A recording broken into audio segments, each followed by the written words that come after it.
भक्तों, जब जीवन में कठिनाइयाँ बढ़ने लगती हैं, मन अशांत हो जाता है और हर ओर निराशा दिखाई देती है, तब एक ऐसी दिव्य साधना है जो आपके जीवन में प्रकाश और शक्ति ला सकती है।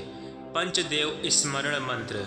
यह मंत्र भगवान शिव, माता लक्ष्मी, श्री गणेश, भगवान विष्णु और हनुमान जी की संयुक्त आराधना का माध्यम है, जो जीवन के 5 महत्वपूर्ण स्तंभों शक्ति, समृद्धि, बुद्धि, संरक्षण और साहस को जागृत करता है। जब आप इस मंत्र का श्रद्धा और विश्वास के साथ नियमित 108 बार जप या श्रवण करते हैं, तो धीरे धीरे आपके जीवन से नकारात्मक ऊर्जा दूर होने लगती है।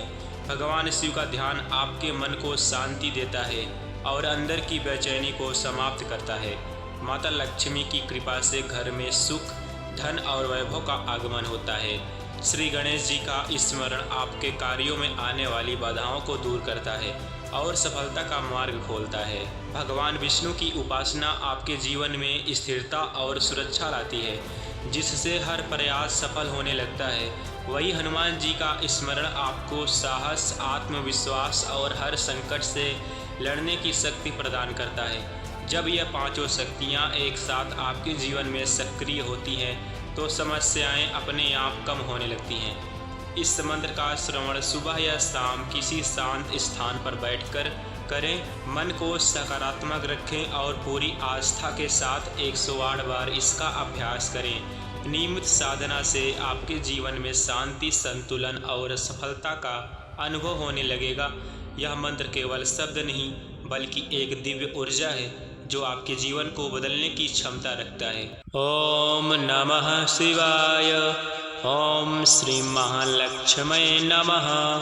ओम गम गणपतये नमः। ओम नमो भगवते वासुदेवाय। ओम हनुमते नमः। ओम नमः शिवाय। ओम श्री महालक्ष्मये नमः। ओम गम गणपतये नमः। ओम नमो भगवते वासुदेवाय। ओम हनुमते नमः। ओम नमः शिवाय। ओम श्री महालक्ष्मये नमः। ओम गम गणपतये नमः। ओम नमो भगवते वासुदेवाय। ओम हनुमते नमः। ओम नमः शिवाय। ओम श्री महालक्ष्मये नमः। ओम गम गणपतये नमः। ओम नमो भगवते वासुदेवाय। ओम हनुमते नमः। ओम नमः शिवाय। ओम श्री महालक्ष्मये नमः। ओम गम गणपतये नमः। ओम नमो भगवते वासुदेवाय। ओम हनुमते नमः। ओम नमः शिवाय। ओम श्री महालक्ष्मये नमः। ओम गम गणपतये नमः। ओम नमो भगवते वासुदेवाय। ओम हनुमते नमः। ओम नमः शिवाय। ओम श्री महालक्ष्मये नमः। ओम गम गणपतये नमः। ओम नमो भगवते वासुदेवाय। ओम हनुमते नमः। ओम नमः शिवाय। ओम श्री महालक्ष्मये नमः। ओम गम गणपतये नमः। ओम नमो भगवते वासुदेवाय। ओम हनुमते नमः। ओम नमः शिवाय। ओम श्री महालक्ष्मये नमः।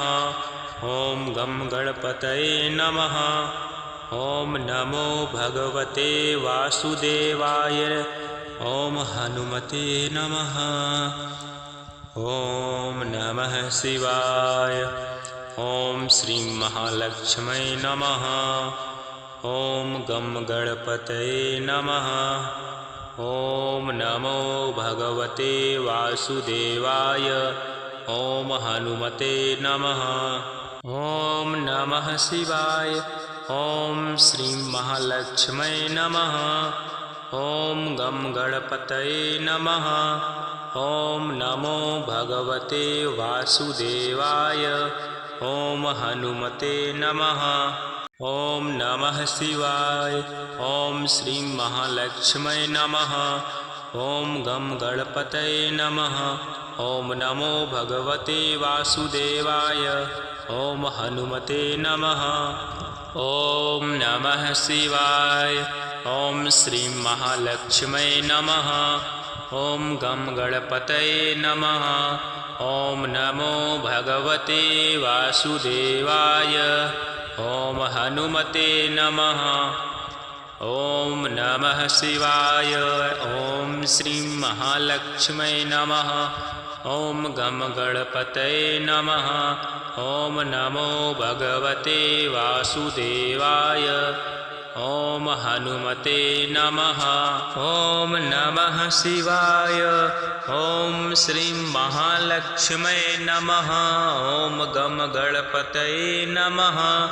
ओम नमो भगवते वासुदेवाय। ओम हनुमते नमः। ओम नमः शिवाय। ओम श्रीं महालक्ष्म्यै नमः। ओम गम गणपतये नमः। ओम नमो भगवते वासुदेवाय। ओम हनुमते नमः।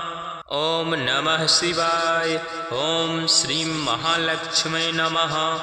ओम गम गणपतये नमः। ओम नमो भगवते वासुदेवाय। ओम हनुमते नमः। ओम नमः शिवाय। ओम श्रीं महालक्ष्म्यै नमः। ओम गम गणपतये नमः। ओम नमो भगवते वासुदेवाय। ओम हनुमते नमः। ओम नमः शिवाय। ओम श्रीं महालक्ष्म्यै नमः। ओम गम गणपतये नमः। ओम नमो भगवते वासुदेवाय। ओम हनुमते नमः। ओम नमः शिवाय। ओम श्रीं महालक्ष्म्यै नमः। ओम गम गणपतये नमः। ओम नमो भगवते वासुदेवाय। ओम हनुमते नमः। ओम नमः शिवाय। ओम श्रीं महालक्ष्म्यै नमः। ओम गम गणपतये नमः। ओम नमो भगवते वासुदेवाय। ओम हनुमते नमः। ओम नमः शिवाय। ओम श्रीं महालक्ष्म्यै नमः। ओम गम गणपतये नमः। ओम नमो भगवते वासुदेवाय। ओम हनुमते नमः।